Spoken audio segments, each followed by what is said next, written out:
Hermanos queridos, en esta noche yo les quiero compartir una palabra y lo más probable es que usted ya haya escuchado un mensaje como este, ¿correcto? Cuando yo diga el título, usted va a decir, no, yo ya escuché sobre esto. Pero yo quisiera que usted preste atención y abra su corazón y todos sus sentidos para poder entender, ver esto desde este punto de vista. El título de esta prédica es así: David y Goliat y el secreto de su triunfo. David y Goliat. ¿Cuántos han escuchado alguna vez una prédica sobre David y Goliat? Levante su mano. Levante su mano, levante alto, alto, alto. Todo el mundo ha escuchado una prédica sobre David y Goliat, ¿correcto? Bien. Las personas que no tienen una fe judeocristiana, las personas que no profesan ningún tipo de fe, suelen utilizar este contexto en libros de autoayuda, ¿no? Porque utilizan el conflicto entre una persona pequeña contra un gigante, una persona grande, y aún así esa pequeña persona que teóricamente iba a perder, pudo vencer, ¿sí? Pero vamos a descubrir cuál fue el secreto del triunfo de David. Déjeme leerle, por favor, unas palabras que escribí. Cuando nosotros leemos capítulos aislados de la Biblia, nos hacemos una idea equivocada de la historia. Es necesario ver el contexto y la historia previa y posterior de un hecho para entender lo que quiso dejar Dios plasmado en las Escrituras. Si yo le digo a usted, ¿quién fue el rey David? Perdón, no el rey David. Olvídese del rey David. La historia de David y Goliat, usted seguramente piensa lo que hablamos recién. Un muchacho jovencito, ¿verdad? Se calcula que entre 15 y 17 años. Un pastor de ovejas que llega a un lugar, se envalentona porque ve a un hombre, a un gigante, un hombre de 2,90 m, lleno de las armas más poderosas de ese momento, enfrentar a su pueblo, insultarlo a su pueblo y decirle: yo voy a vencerlos y voy a hacerlos esclavos. Y este jovencito David, sin ningún tipo de instrucción militar, ¿verdad? Un pastor sin ningún tipo de instrucción militar, sin ningún arma, se enfrenta, esa es la idea, ¿no? Se enfrenta a un gigante y logra lo imposible. Sin ningún arma, simplemente con una honda y una piedra. A la primer piedra que tira y lanza, pega en la cabeza del gigante, el gigante muere, y Dios da gran victoria por ese muchachito inexperto, no preparado, ¿sí? ¿Usted coincide con que esa es la idea? Coincide con que esa es la idea, ¿no? Porque ese es el pantallazo general. Si usted pregunta sobre David, si usted lee el capítulo 17, quiero que me acompañe por favor, el capítulo 17, si usted solo lee el capítulo 17, usted tiene ese contexto. Usted lee solamente esa parte. De hecho, quiero que lo lea conmigo. Primera de Samuel 17. ¿Lo tiene allí? Capítulo 17, versículo 1.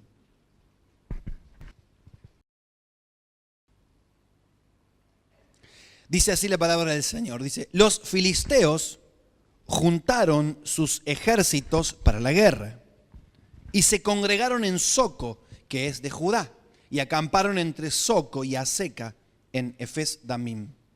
También Saúl y los hombres de Israel se juntaron y acamparon en el valle de Ela y se pusieron en orden de batalla contra los filisteos.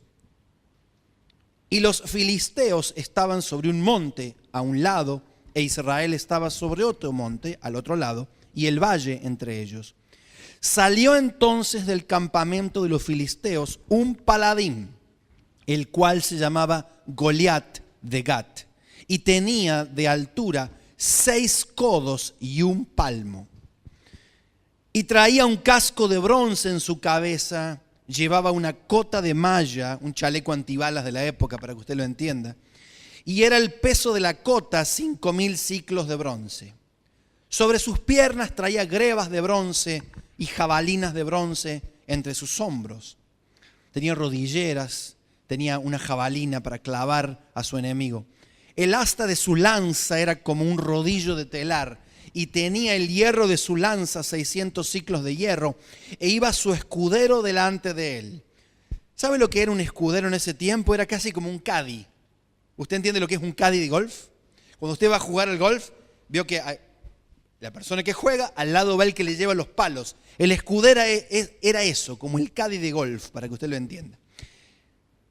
Dice, y se paró y dio voces a los escuadrones de Israel, diciendo, ¿para qué os habéis puesto en orden de batalla? ¿No soy yo el filisteo y vosotros los siervos de Saúl? Escoged de entre vosotros un hombre que venga contra mí. Si él pudiere pelear conmigo y me venciere, nosotros seremos vuestros siervos.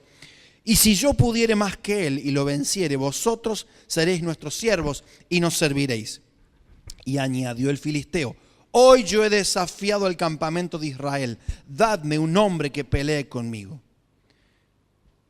Oyendo Saúl y todo Israel estas palabras del filisteo, se turbaron y tuvieron gran miedo. Hoy estuve buscando en internet acerca de las personas de grandes dimensiones, no gigantes, ¿sí? Porque cuando nosotros decimos gigantes nos hacemos la idea de el cuento de las habichuelas, ¿vio? Del gigante. Pero dice la Escritura en Génesis 6 que había gigantes en la tierra. Y si usted se pone a ver en internet, usted va a ver, le hablo de cosas veraces, actuales, no las tonteras que por ahí publican, que 80, 100 años atrás vivió gente, inclusive el basquetbolista chino, actualmente que vive, son gente totalmente grandota. Bueno, este hombre, Goliat de Gat, medía 2,90 metros. Imagínense, una puerta tradicional, una puerta normal, tiene su altura de 2,05.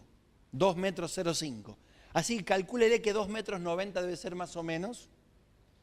Un poquito más bajo que esto. Así que imagínese una persona así de alta, así de grandota, llena de sus armas de guerra, y una persona normal como David adelante de él. Ahora, oyendo Saúl, versículo 11, y todo Israel estas palabras del filisteo, se turbaron y tuvieron gran temor. Mire qué bisagra que hace la Escritura. Y David era hijo de aquel hombre frateo de Belén de Judá, cuyo nombre era Isaí, el cual tenía 8 hijos. Y en el tiempo de Saúl, este hombre era viejo y de gran edad entre los hombres. Fíjese que, yo no sé si usted recuerda, pero dice la Escritura que Goliat le grita al ejército de Israel y le dice, ustedes son los siervos de Saúl.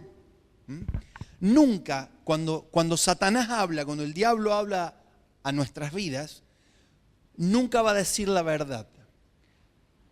Goliat no dice, ustedes son el ejército de Israel.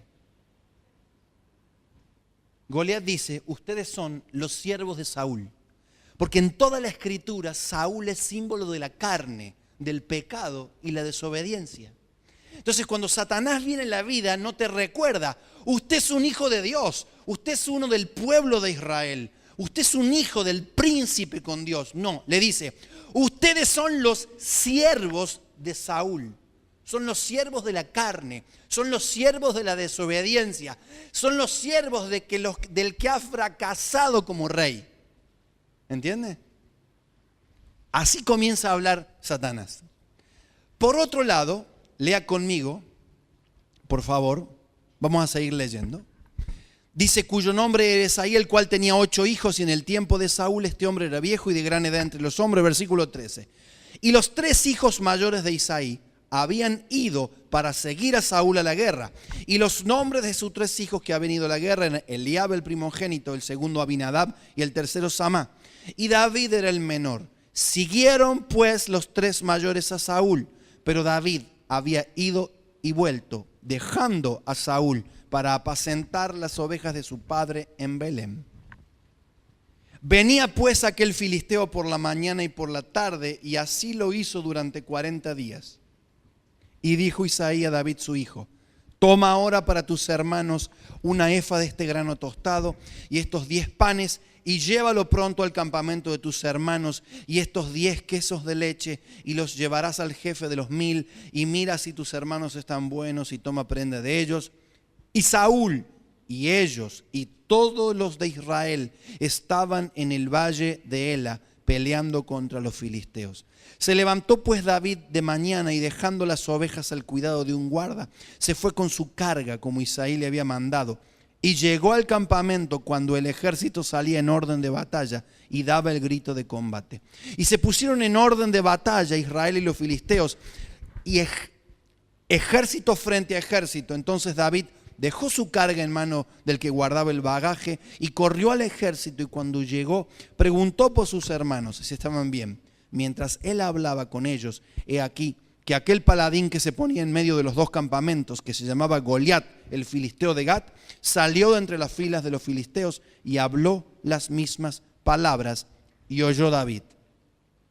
Y todos los varones, diga conmigo, y todos los varones de Israel que veían a aquel hombre huían de su presencia y tenían gran temor. Gran temor. Necesito que sigamos leyendo. Y cada uno de los de Israel decía: ¿no habéis visto a aquel hombre que ha salido? Él se adelanta para provocar a Israel. Al que le venciere, repite conmigo, el rey le enriquecerá con grandes riquezas y le dará su hija y eximirá de tributos a la casa de su padre en Israel. Entonces habló David a los que estaban junto a él diciendo: ¿qué harán al hombre que venciere este filisteo y quitare el oprobio de Israel? Porque ¿quién es este filisteo incircunciso para que provoque a los escuadrones del Dios viviente? Y el pueblo le respondió las mismas palabras, diciendo: así se hará el hombre que le venciere. Y oyéndole hablar Eliab, su hermano mayor, con aquellos hombres, se encendió en ira contra David y dijo: ¿para qué has descendido acá? ¿Y a quién has dejado aquellas pocas ovejas en el desierto? Yo conozco tu soberbia y la malicia de tu corazón, que para ver la batalla has venido. David respondió: si hubiese sido argentino, descendiente de Thanos, David le hubiera dicho: ¿qué hice yo? ¿Qué hice yo? ¿Qué he hecho yo ahora? ¿No es esto mero hablar? Y apartándose de él, diga conmigo, apartándose de él, hacia otros, preguntó de igual manera y le dio al pueblo la misma respuesta. ¿Sabe? Me llama la atención esto. Yo necesito leer para que tengamos la idea completa de todo esto, pero me llama la atención esto. Goliat se para y grita, insulta al pueblo y dice que todo el pueblo estaba con miedo y atemorizado, rey Saúl incluido. Si yo mal no recuerdo, dice la Biblia que cuando se escogió al rey Saúl, el rey Saúl era el más grande de todos los que estaban en el pueblo. Dice que de hombros para arriba sobrepasaba a todos, ¿se acuerda? Saúl era el más grandote de todos, pero andaba escondido y con gran temor, lleno de temor. Sin embargo, acabamos de leer que un David, el más chico de 8 hermanos, el más pequeño, se para y dice: ¿qué le van a dar al que venza a este filisteo incircunciso? Mire, el más grandote, el más alto, el más hermoso, al que habían elegido como rey, estaba con miedo en su fuerza humana. Pero el más chiquito, el menor de 8 hermanos, lo leímos recién, dice que David era el menor de 8 hermanos, el más chiquito, vino, se paró y dijo: ¿qué le van a dar al que vence a este?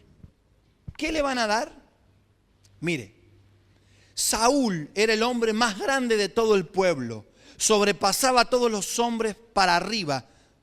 Y junto a él todo el ejército se turbó y tuvieron un gran miedo. Saúl les llevaba una cabeza.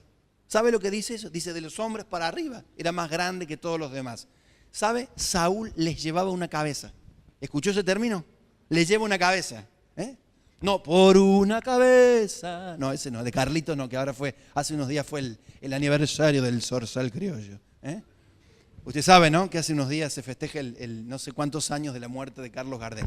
Pero escuche, una cabeza les llevaba Saúl. ¿Sabe qué? Llevarle una cabeza puede ser contraproducente. Porque Saúl analizaba todo mentalmente. Saúl procesaba todo desde sus pensamientos lógicos, desde lo que veía, desde lo que percibía, desde lo que escuchaba, tocaba y palpaba. Saúl les llevaba una cabeza porque lo único que hacía Saúl era procesar todo por su manera mental. Cero fe, cero espiritualidad, todo era mental en él. Sin embargo, aparece un muchacho, el octavo entre sus hermanos, y pregunta por la recompensa. Pregunta por la recompensa. Mire, David pregunta por la recompensa. ¿Qué le van a hacer? Y llega su hermano mayor llamado Eliab.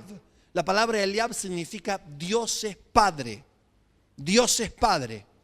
Se suponía que Eliab debería ser un buen creyente, ¿no? Un hombre que inspire. Dios es Padre. Tendría que tener paternidad hacia su hermano. Sin embargo, fíjese lo que le dice. Mire lo que le dice. Le dice, ¿a dónde has dejado esas pocas ovejas? Versículo, léalo conmigo por favor, 28. Y oyéndole hablar Eliab, su hermano mayor, con aquellos hombres se encendió en ira contra David y dijo, ¿para qué has descendido acá? ¿A quién has dejado aquellas pocas ovejas en el desierto? ¿Sabe lo que hizo Eliab? Eliab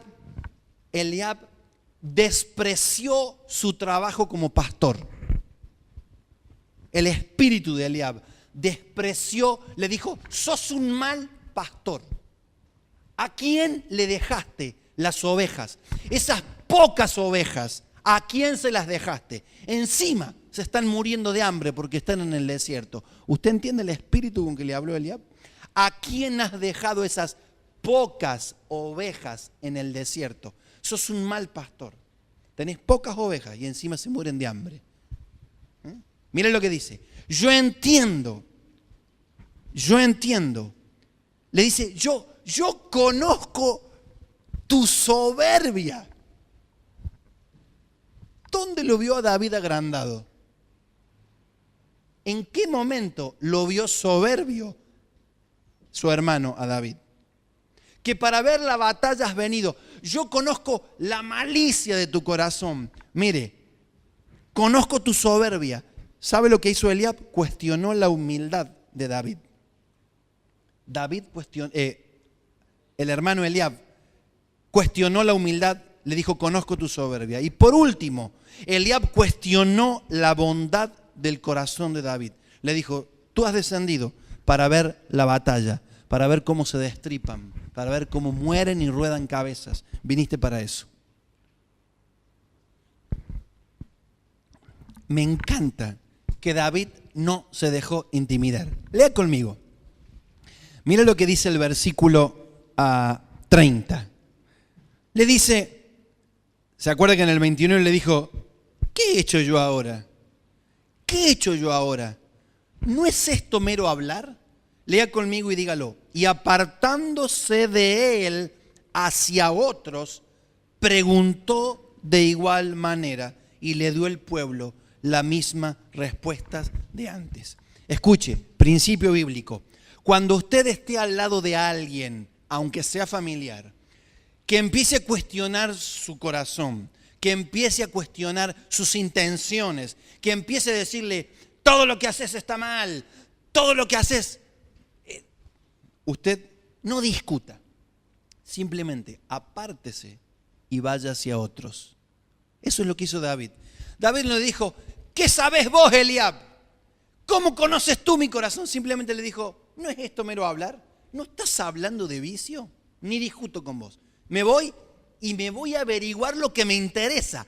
Escuche lo que le interesaba a David. Mire qué cabezón que era David. Me encanta la gente que es así, para bien, ¿no? Mire, era un hombre obstinado para Dios, para Dios. Versículo 25, léalo conmigo. Y cada uno de los de Israel decían, ¿no habéis visto a aquel hombre que ha salido? Él se adelanta para provocar a Israel. Al que le venciere, y estaba David así, el rey le enriquecerá con grandes riquezas y le dará su hija y eximirá de tributos a la casa de su padre en Israel. Y David estaba así. Escuche. Sí. Lo escuchó una vez, diga conmigo, lo escuchó una vez. Lo escuchó una vez. Entonces David, las cosas en la Biblia no están porque sí. Dice David, ¿qué le van a dar al hombre que venza al filisteo? ¿Qué le van a dar? Entonces la gente, versículo 27, dice, y el pueblo le respondió las mismas palabras. Le dijeron, el rey le enriquecerá con grandes riquezas y le dará su hija y eximirá de tributos a la casa de su padre en Israel. Entonces, apartándose, versículo 30, de él hacia otros, preguntó de igual manera. ¿Usted cree que David tenía las orejas tapadas? ¿Era tonto que no entendía? ¿Por qué 3 veces David preguntó, ¿qué le van a dar al que venza? En toda la Biblia, mi hermano, cuando Dios dice la cosa una vez, 2 veces o 3 veces, significa que hay firmeza y que Dios ciertamente lo va a hacer. David estaba plantando un principio bíblico. Él estaba diciendo, yo quiero que ustedes lo hablen, yo quiero que ustedes lo digan, yo quiero... Él se estaba escuchando, se estaba llenando de fe a sí mismo. Estaba diciendo, ¿qué voy a recibir? ¿Qué es lo que Dios me va a dar? ¿Qué es lo que voy a recibir? ¿Qué es lo que me van a dar cuando venza al filisteo? ¿Qué es lo que voy a recibir cuando lo sobrenatural pase en mi vida? ¿Qué es lo que voy a recibir? Yo quiero escucharlo, quiero que me lo digan. 3 veces David preguntó y 3 veces se le dijo. 3 veces se le dijo. Lo primero que tengo que hacer para recordar lo anterior es, aléjate de los que cuestionan tu fe. Aléjate de los que cuestionan tus intenciones o tus motivaciones. No discutas ni trates de explicarle. Si estás seguro, solo haz lo que Dios puso en tu corazón que hagas. A jugarse. Ahora mire, preguntó de igual manera. Preguntó de igual manera. David escuchó la primera vez. David preguntó la segunda vez, David preguntó la tercera vez. ¿Por qué? Yo puse así, como David, debemos estar absolutamente seguros, convencidos de aquello que nos espera, del premio, antes de comenzar la batalla. Tenemos que estar convencidos. Hermano, dice la Biblia que el labrador no siembra si no espera cosecha. ¿No es así? Bueno, David dijo, yo me voy a enfrentar, yo sé que me voy a enfrentar a esa persona, pero quiero saber cuál es el premio que Dios me va a dar. ¿Cuál es el premio que Dios me va a dar? Mire lo que dice la palabra en Filipenses 3:13.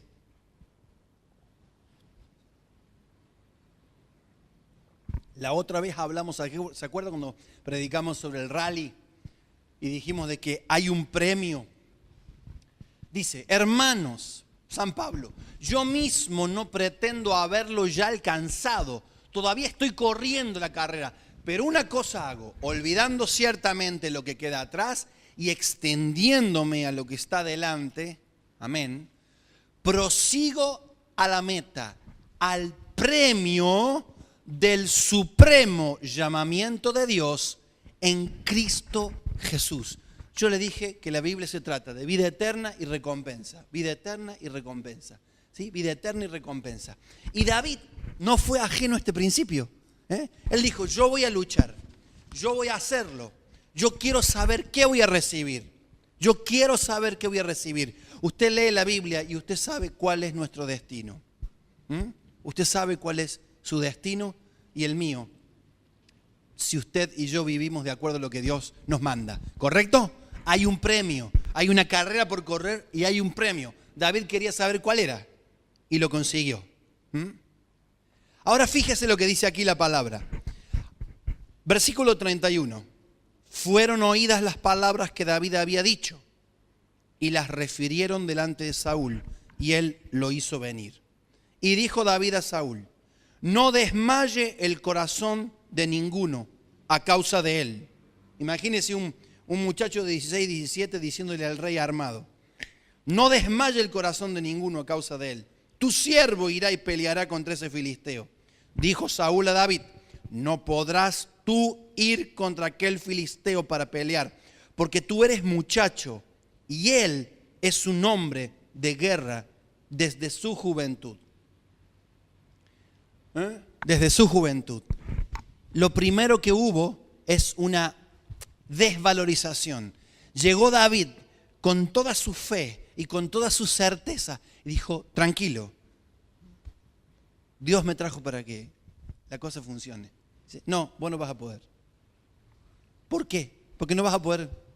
Porque de los hombros para arriba las cosas sobrenaturales no se entienden. Se procesan desde la cabeza. Y Saúl no lo pudo procesar. ¿Te entiendes? Saúl no pudo entender que Dios estaba dando salvación a Israel por medio de ese muchacho jovencito. Bien. Dice la Biblia, mire lo que dice. David respondió a Saúl, dígalo conmigo, tu siervo era pastor de las ovejas de su padre.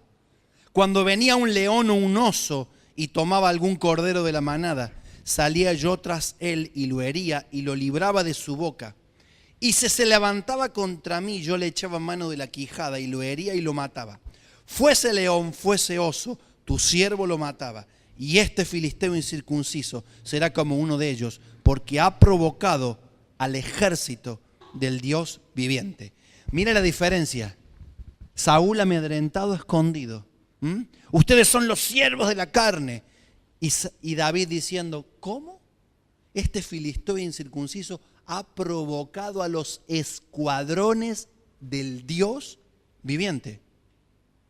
Nosotros, cada uno de nosotros, como hijos de Dios, no entendemos ni vemos a causa de nuestros ojos cerrados, espiritualmente hablando, hasta que Dios en momentos los quiere abrir a nuestros oídos o nuestros ojos en momentos esporádicos.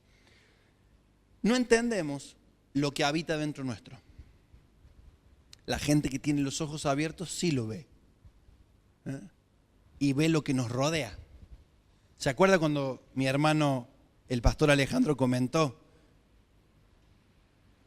Cuando ese muchacho estaba en la iglesia y una bruja lo estaba viendo y de repente, ¡pum! Cuando llegó la chica a la casa, la madre le retó y le dijo, ¿te has puesto de novio con ese chico cristiano? Y dice, ¿por qué? ¿Cómo sabes? Porque desapareciste delante de mis ojos. Como recibió a Cristo, desapareció de la vista de esa bruja. Dice la Escritura que estamos escondidos en Dios.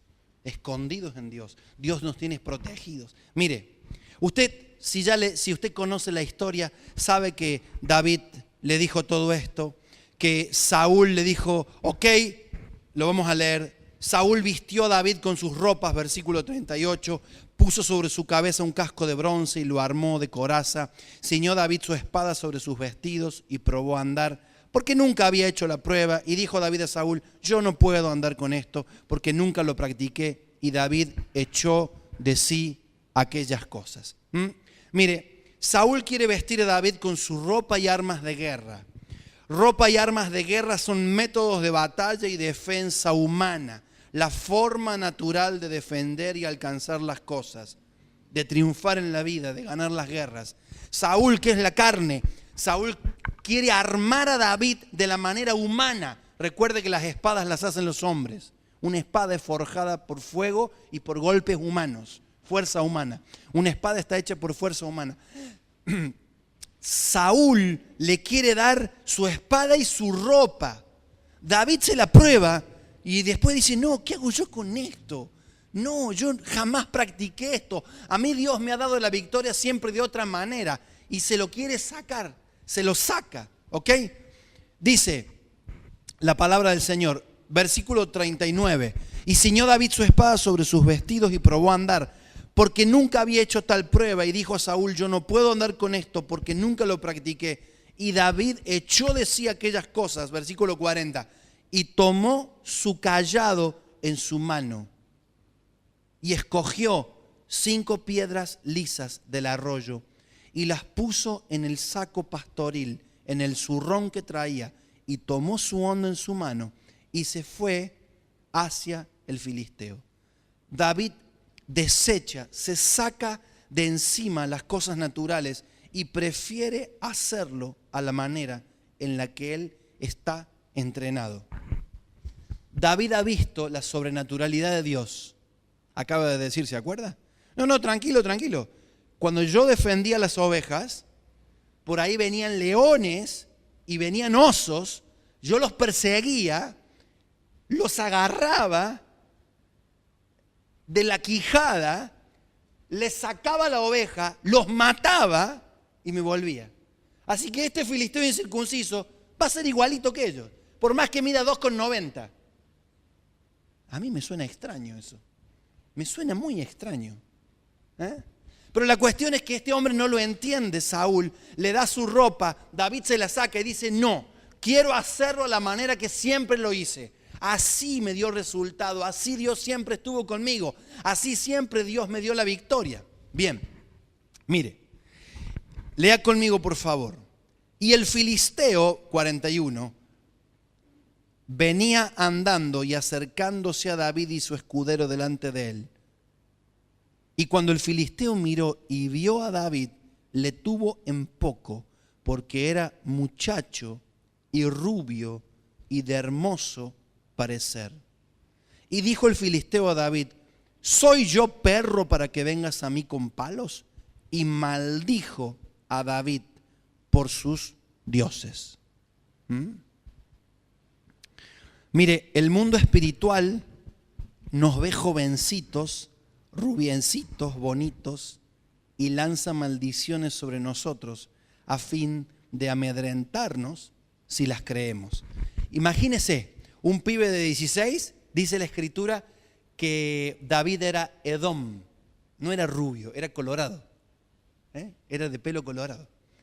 David era colorado, bonito, me imagino que un muchacho a hacer labores domésticas, estaba bien armadito, pero un pibe de 16, 17, y de repente se encuentra con un hombre de guerra, grandote, dice, a este, ¿sabe qué? A este lo liquido en 2 segundos. Pero se enoja. Así es el mundo espiritual. Cuando dice la escritura, sed niños en la malicia, sed niños en la malicia. Sed como niños, porque el que no fuese como un niño no podrá entrar en el reino de los cielos, dice. O sea, cuando el mundo espiritual nos ve como niños, nos ve como gente que a este en 2 segundos lo liquido. Chiquitos, ¿cómo es que le dice el pingüino de Madagascar? Calladitos y gorditos, le dice. A los niños, ¿cómo es que dice? ¿Cómo es que dice? Chiquitos y gorditos, algo así. El mundo espiritual quiere que usted esté así callado, mire, que usted no haga nada. El mundo espiritual quiere que como cristianos estemos callados, quietitos, rubiecitos y bonitos. Pero ¿sabe qué? Cuando un rubiecito, bonito, coloradito, de 17 años, se entrega a la fe de Dios y cree en Dios, ese pibe se transforma en un arma letal para el reino de las tinieblas. Entonces, nunca tenemos que vernos a nosotros mismos como que yo no puedo, yo no sé, yo no tengo. Todo el mundo lo sabe. Sin Dios no podemos, no tenemos y no somos. Pero con Cristo, dice la Escritura, somos más que vencedores. ¿No cantamos recién? Y si Dios es por nosotros, ¿quién contra nosotros? Eso cantamos, ¿verdad? Cantamos eso. Y si Dios por nosotros, ¿quién contra nosotros? Cuando leía Pablo, porque no me avergüenzo del evangelio, porque es poder de Dios para salvación a todo aquel que cree. Hermanos, nosotros no estamos viendo lo que tenemos que ver. Por eso no nos damos cuenta del mundo espiritual que nos rodea y de lo que somos en Cristo Jesús. Del poder que Dios ha depositado en nosotros solamente por tener el evangelio en nuestro corazón y en nuestro espíritu. Por tener el poder de Dios en nosotros. El poder de Dios. Dice la Escritura que en nosotros habita Jesucristo. El poder que levantó a Cristo de los muertos. ¿Usted puede creer eso esta noche? ¿Puede creer que el poder de Cristo Jesús vive dentro de usted? ¿Sabe? Yo creo que el V8, a ver. Cada cohete, cada motor del transbordador espacial tiene 1 millón de caballos de fuerzas. Cada motor, ¿sí?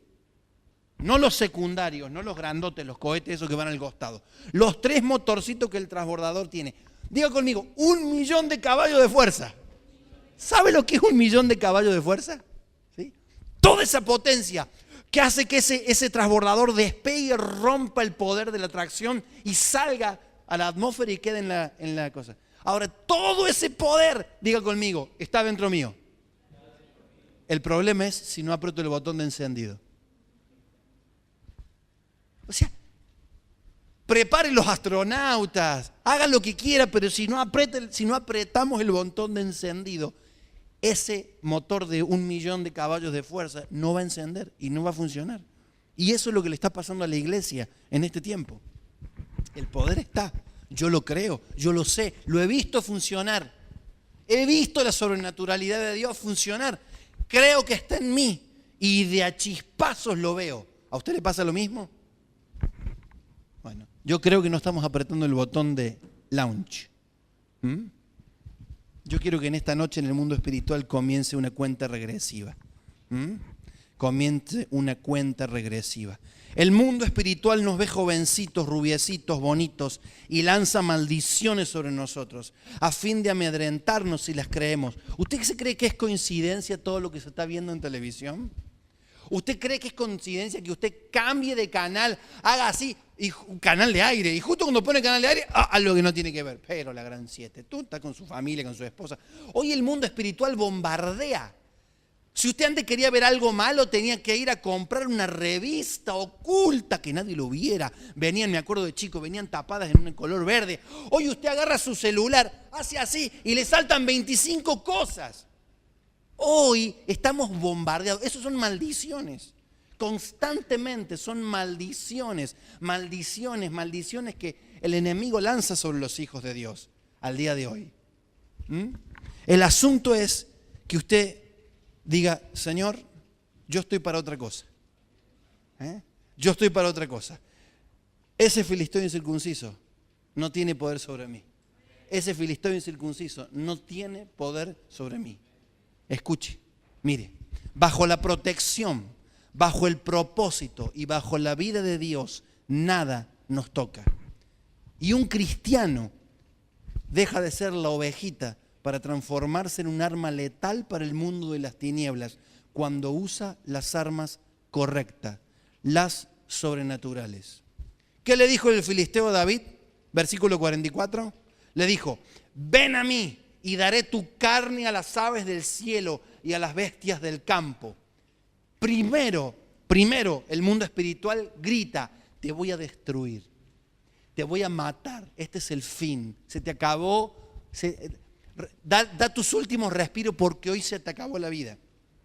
Pero un hombre de Dios, aunque sea un jovencito, un hombre lleno de la gracia de Dios, mire lo que le responde, le retruca, mire lo que le dice. Entonces David dijo al filisteo, usted imagínese esa semejante mole ahí adelante, toda armada, y usted parado acá, todos los ejércitos viendo la grande nube de testigos. Y este hombre dice, tú vienes a mí con espada y lanza y jabalina. Humano, fuerza humana, artilugios humanos, formato humano. Mas yo vengo a ti en el nombre de Jehová de los ejércitos, el Dios de los escuadrones de Israel, a quien tú has provocado. Y ahí le profetiza, mire, Jehová te entregará hoy en mi mano y yo te venceré. Y escuche, tenga en mente que es un pibito de 15, 16, 17 años, sin armas, parado delante de un gigante armado. En teoría, una desventaja total. Jehová te entregará hoy en mi mano y yo te venceré y te cortaré la cabeza y daré hoy los cuerpos de los filisteos, porque no solamente vos vas a caer, sino ya estoy viendo cómo van a caer todos los que te rodean, a los aves del cielo y a las bestias de la tierra. Y toda la tierra sabrá que hay Dios en Israel. Y sabrá toda esta congregación que Jehová no salva con espada y con lanza, porque de Jehová es la batalla y Él os entregará en nuestras manos. Yo le dije, el grito del enemigo dice que nos va a destruir, pero la profecía que sale de la boca de un hijo de Dios es una palabra que confía en Dios, que levanta la verdad de Dios, que levanta los métodos de Dios y que levanta los resultados de Dios. Mire, la profecía que sale de la boca de un hijo de Dios, usted no tiene que ser profeta para profetizar. Yo me acuerdo que yo profeticé sobre mi vida y esas cosas pasaron. A ver si nos entendemos. Yo no soy un profeta de oficio, pero usted puede profetizar sobre su propia vida. Padre, te doy gracias. Mire, cuando estaban cantando, yo estaba ahí y yo empecé a decir, Padre, me acordé del Salmo 23. Y dije, eso es una profecía. Este hombre estaba profetizando. Y él decía, en esta circunstancia adversa, primero tú eres digno de gloria. Por eso te escribo un salmo, te escribo una canción de alabanza. Pero en esta circunstancia difícil yo estoy diciendo, Señor, tú me harás descansar en verdes prados. Tú, Señor, me pastorearás en lugares de reposo. Señor, dice la Escritura, aderezas mesa delante de mí en presencia de mis angustiadores. ¿Sabe lo que es eso? Es mientras los otros me están gritando, yo estoy sentado acá comiendo y tengo toda la gente, me vienen, me sirven, Dios me prepara banquete, los otros se mueren de odio y se mueren de hambre, mis enemigos, y usted está sentado así comiendo y dice, Señor, qué bendición, gracias. ¿Usted entiende el cuadro? Es algo profético, él estaba profetizando. Mire, dice la palabra en el versículo 50. Usted sabe lo que pasó después. Aconteció que cuando el filisteo se levantó y echó a andar para ir al encuentro de David se dio prisa y corrió a la línea de batalla contra el filisteo. Y metiendo David su mano en la bolsa, tomó de allí una piedra y la tiró con honda e hirió al filisteo en la frente, y la piedra quedó clavada en la frente y cayó sobre su rostro en tierra. Léalo conmigo en voz alta. Así venció David al filisteo con honda y piedra, e hirió al filisteo y lo mató sin tener David.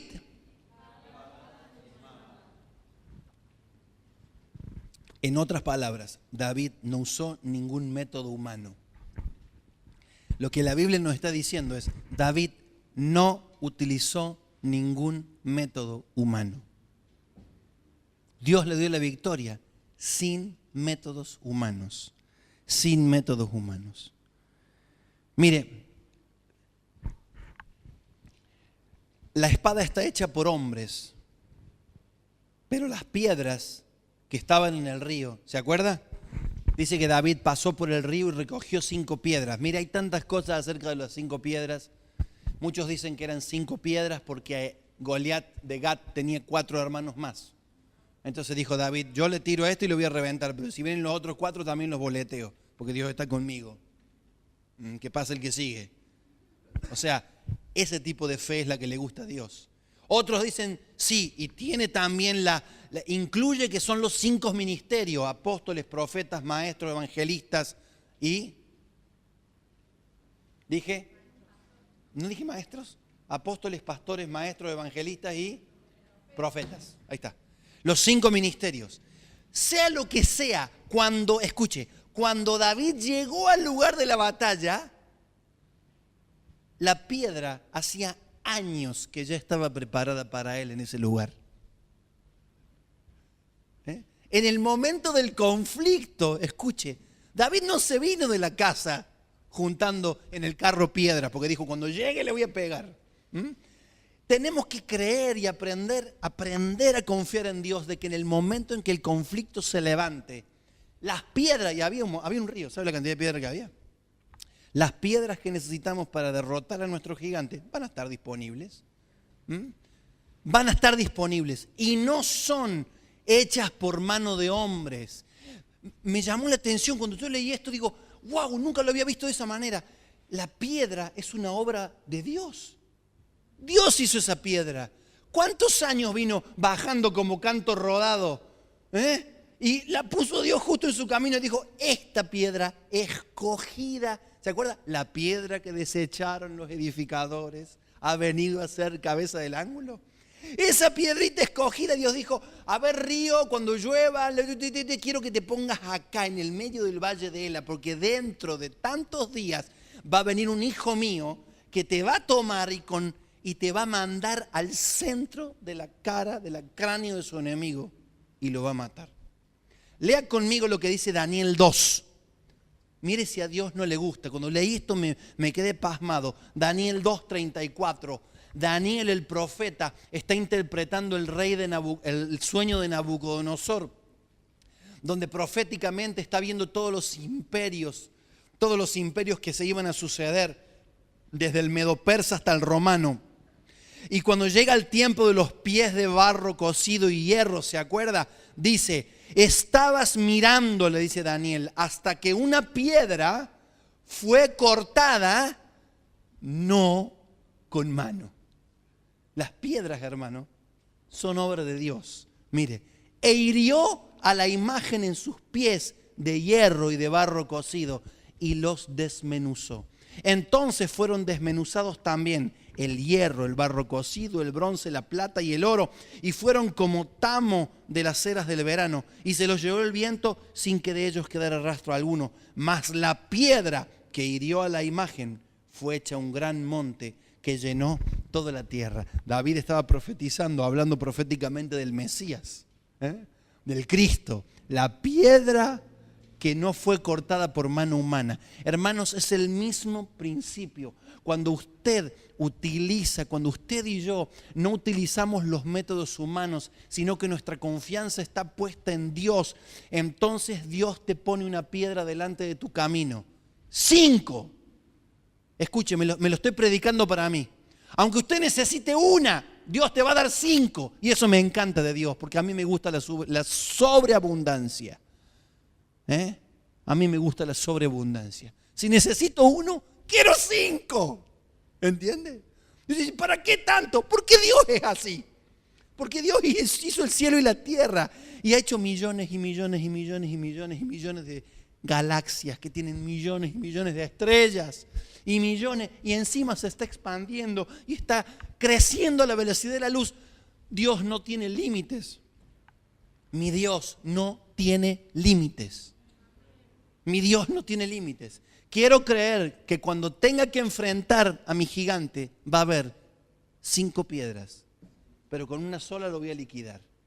Ahora bien, mire, algo de Dios lanzado con determinación pega en el lugar correcto y puede destruir a un gran gigante, un gran problema, un desafío aparentemente invencible. Ahora, ¿cómo puede ser que un pibe de, como le dije, entre 15 y 17 años haga lo que haga? Quiero terminar esto. Cuando David viene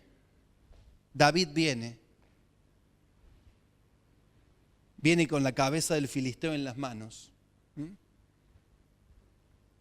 La cabeza es lo que piensa, lo que trama tu destrucción, lo que trama tu fin, lo que trama tu pobreza, lo que trama que seas esclavo. David agarra la cabeza y hay una parte que está fantástica que dice que lo primero que hace es ir y la lleva a Jerusalén después. Pero bueno, eso lo hace después. Viene con la cabeza y dice que cuando está viniendo, léalo usted después, dice que Saúl, el rey Saúl, mira y dice, ¿quién es ese muchacho? ¿Lo leyó alguna vez usted eso? No, lo vamos a leer. Lo vamos a leer. Lea conmigo, por favor, versículo 54. Y David tomó la cabeza del filisteo y la trajo a Jerusalén, pero las armas de él las puso en su tienda. Cuando Saúl vio a David que salía a encontrarse con el filisteo, dijo a Abner, general del ejército: Abner, ¿de quién es hijo ese joven? Y Abner respondió: vive tu alma, oh rey, que no lo sé. Y el rey dijo: pregunte de quién es hijo ese joven. Y cuando David volvía de matar al filisteo, versículo 57, Abner lo tomó y lo llevó delante de Saúl, teniendo David la cabeza del filisteo en su mano. Y le dijo Saúl: muchacho, ¿de quién eres hijo? Y David respondió: yo soy hijo de tu siervo Isaí de Belén. Cualquier persona que no crea en Dios y que no esté abierto a las cosas espirituales diría: eso es un error bíblico. No, no es un error bíblico. Escuche, ¿cómo puede ser que un muchacho de 15 a 17 años, que no tenía instrucción militar, pueda correr a un oso o a un león, agarrarlo de la quijada y matarlo? ¿Usted ha visto alguna vez un pibe de 17 años que agarre un león o un oso y lo mate? No, ¿no es cierto? No, pues sin armas. Un león pesa 500 kilos, 600 kilos, tiene la fuerza de 5 seres humanos. Es imposible. Un oso, un ser humano normal no puede enfrentarse sin un arma o un 44 Magnum. ¡Pum! Un solo tiro y ahí puede ser que lo mate. Pero de manera natural usted no puede enfrentarse a un oso. ¿Sabe cuál era el problema? ¿Sabe qué fue lo que pasó con David? Por eso comencé leyendo y diciendo de que no se puede descontextualizar las escrituras. Lo que hizo que David pudiera vivir de esa manera fue que un capítulo antes, se lo dejo de tarea, en el capítulo 16, David, discúlpeme. Lo que hizo que David fuera una persona diferente y que realizara esos actos sobrenaturales como perseguir a un león y a un oso, es que un capítulo antes él recibió la unción. ¿Entiende? Dios lo había mirado y Dios le dijo al profeta Saúl: ya escogí un hombre conforme a mi corazón. El profeta Samuel. Ese es mi gran problema, Saúl y Samuel. Si lo digo en hebreo no me voy a confundir. Dios le habló al profeta Samuel y le dijo: ya escogí un hombre, un joven llamado David. Hasta ese momento David era el más chiquito de 8 hermanos. No sobresalía para nada. Tanto es así que cuando el profeta viene y le dice a Isaí: ¿estos son todos tus hijos? Ah, no, queda el más chico allá al fondo, que está cuidando las ovejas. O sea, David era un hilo en la chaucha, ¿usted me entiende? No era nadie. Pero cuando David llega, Dios le dice al profeta Samuel: ese es, úngelo. Entonces el profeta toma el cuerno del aceite y le dice: Dios te ha escogido para que gobiernes a mi pueblo. Entonces el aceite de la unción es echado sobre la cabeza de David. Y en ese entonces, usted sabe que el aceite de la unción es el símbolo del poder del Espíritu Santo, del Espíritu Santo de Dios rodeando una vida. Desde ese momento, David comienza a tener actividad sobrenatural. Desde ese momento, un changuito que solo cuidaba las ovejas se transforma en un hombre de Dios. Dios le desarrolla la capacidad pastoral y cuando él ve que un enemigo viene a tomar su oveja que él tenía a su cuidado, él sale corriendo y destruye a su enemigo. Por esa unción, dice la Biblia, escuche, dice la Biblia, que cuando el rey Saúl un espíritu había venido para tocarlo y amargarle la vida, porque Dios ya lo había eliminado, lo había sacado de las filas. La Biblia no dice que David había sido músico, pero bajo la unción de Dios, Dios le comenzó a hacer fama. Y dicen, el rey Saúl está mal. Y uno dice, yo he visto y he oído que hay un hijo de Isaí de Belén, que es hermoso, bien parecido, prudente en palabras, valeroso, hombre de guerra. ¿Dónde había visto usted si era un changuito que cuidaba las ovejas? Ya había recibido la unción. Al recibir la unción, Dios lo comenzó a promocionar. ¿Usted entiende? David no era nadie, recibió la unción y Dios lo comenzó a promocionar. Cuando se necesitó a alguien que supiera tocar y que supiera traer la presencia de Dios, lo llamaron a David, porque bajo la unción, la música de David traía paz. Bajo la unción, no eran acordes lindos. Bajo la unción, la presencia que rodeaba a David, cuando él tocaba, los espíritus se iban. Mire, luego de la unción, David comenzó a experimentar una vida sobrenatural. Comenzó a tocar una música como nunca antes. Cuando tocaba, algo en lo espiritual sucedía. Era la unción. Sus palabras comenzaron a ser mesuradas. Dice la Biblia, prudente de palabras. Yo no sé cómo habla. Dice la Biblia, prudente de palabras. Yo no sé cómo habla. Si es un hombre prudente de palabras. Prudente de palabras. Decía lo correcto, lo justo en el momento oportuno.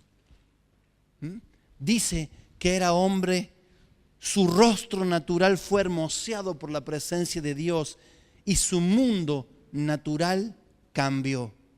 Dejó de ser un simple cuidador de ovejas a un valeroso defensor de su rebaño, y sus hechos y su fama comenzaron a hacerlo conocido.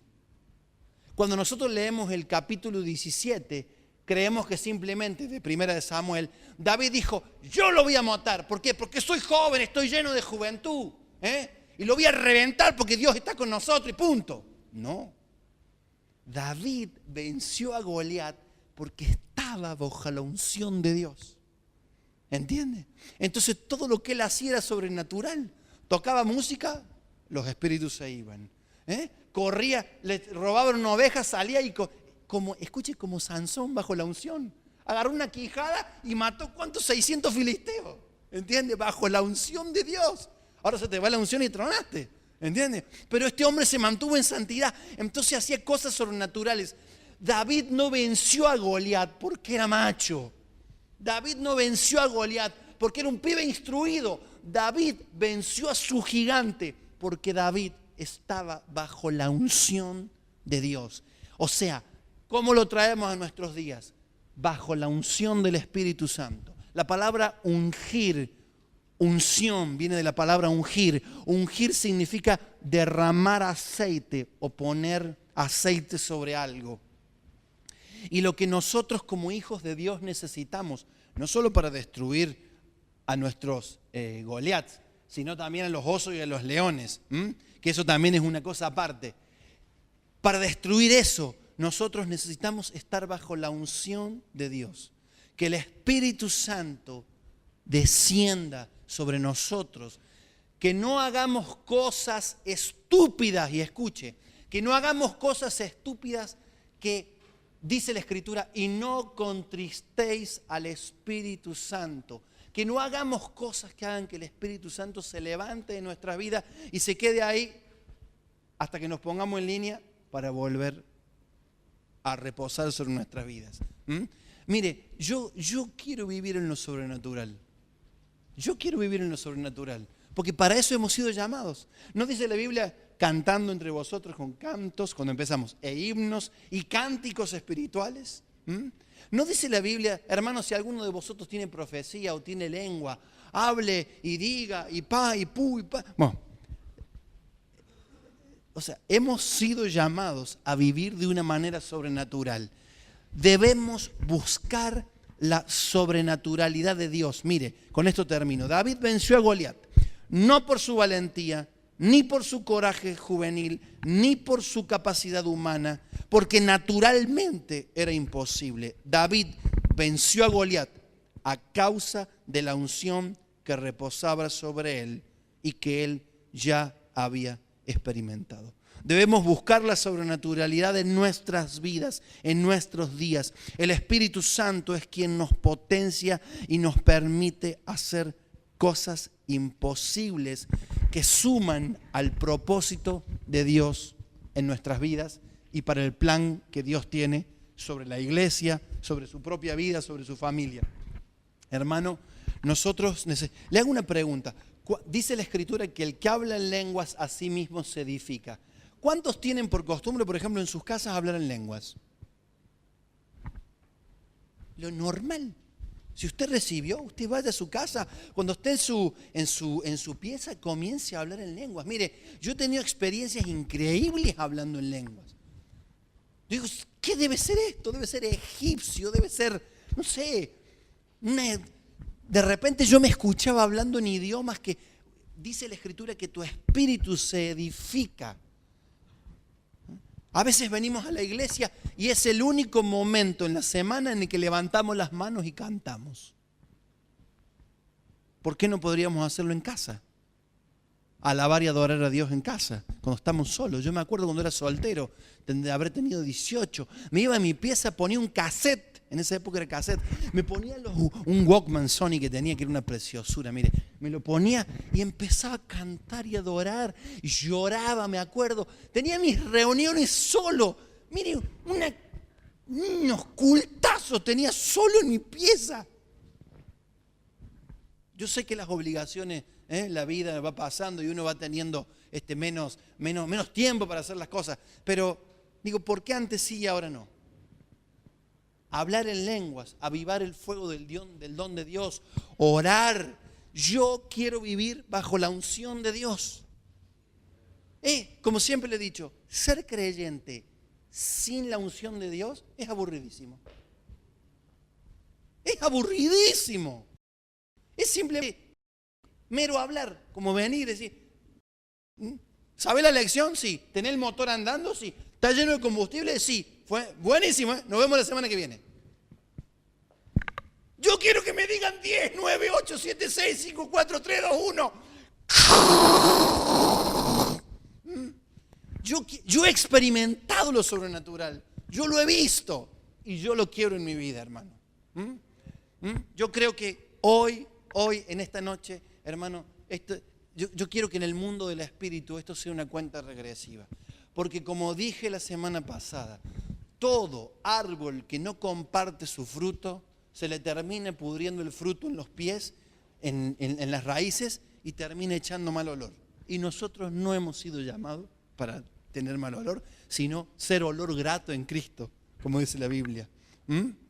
Entonces, en esta semana, ore, busque a Dios. Si quiere mandarse un ayuno, no me ofendo. ¿En serio se lo digo? Porque estamos tan... A ver, ¿cómo me gustaría que alguien me llame y me diga, mire pastor, yo voy a ayunar el martes? Me mande un mensajito de texto. Gente como San Pablo, que vivían en lo sobrenatural, decían, he pasado ayunos, he pasado naufragio, me han reventado a palos, me han apedreado, Digo, algo tienen que haber visto. Algo tienen que haber visto que yo no vi todavía. Tienen que haber experimentado mucho más de lo que yo no vi. Y yo quiero más. Yo quiero más. Más de lo que Dios tiene. Quiero lo sobrenatural. No quiero religión, quiero a Dios. Yo quiero al Dios que hace que matemos gigantes. Yo quiero al Dios que te pone las piedras en el camino. ¿Usted quiere las piedras en el camino? Yo quiero las piedras en el camino. No para tropezarme, para alzarlas y ponérselas en el medio de la cabeza a mi imposibilidad. Yo quiero la gloria de Dios en mi vida. Yo quiero la gloria de Dios en mi vida. Póngase de pie, mi hermano, por favor. Póngase de pie. Aleluya, aleluya, aleluya. Oh Señor, Señor, ¿qué más decir? ¿Qué más decir, Señor? Si es tu palabra. La unción hace la diferencia. Tu Espíritu Santo hace la diferencia. Tu Espíritu Santo morando en nosotros, Señor. Nuestros oídos atentos a la voz de tu Espíritu. Nuestros ojos atentos a lo que tu Espíritu se mueve, va y viene. Señor, queremos vivir de acuerdo a lo sobrenatural.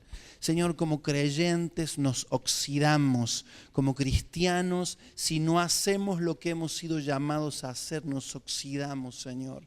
Pero queremos ver fluir el aceite de tu unción sobre nuestras vidas. Señor, la gran diferencia, la sobrenaturalidad y el poder manifestado lo trae tu Espíritu Santo en nuestras vidas. Señor, lo trae tu Espíritu Santo. Yo quiero vivir de esa manera. Yo sé que mis hermanos también lo quieren. Comience a hablar usted de manera personal. Tómese un tiempo, comience a hablar con Dios.